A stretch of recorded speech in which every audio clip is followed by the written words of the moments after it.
As my neighbour was in the army and he built me a 8-foot dinghy, 8'6" dinghy, and he gave it to me for a Christmas present one time. And living close to the sea here, just used to do a few pots when I was young, and then I sort of sold a few crays and had to get licensed because I was deemed to be catching too many crayfish, and this is just the area that we fished. So how old were you when you actually got into crayfishing? I was 12 when I first got into it, and ended up having to be registered because I was catching a few crays. First registration number was LN348, and my sort of life just progressed from there, really, in the fishing industry. So when and how did you go about catching crayfish?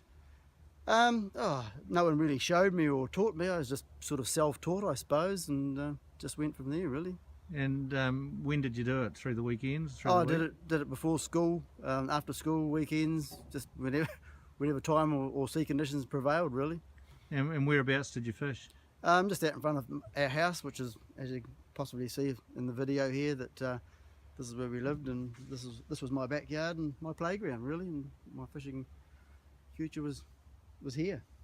So talk me through a typical day when you're a 12-year-old, a typical fishing day. Well, I probably couldn't really remember, being the age I am now, but as though we just pre-daylight saving times, you sort of wake up at 4 o'clock in the summer. It was daylight, and I'd just get up and pull my little dinghy down the beach and just row out and go around my pots and go from there.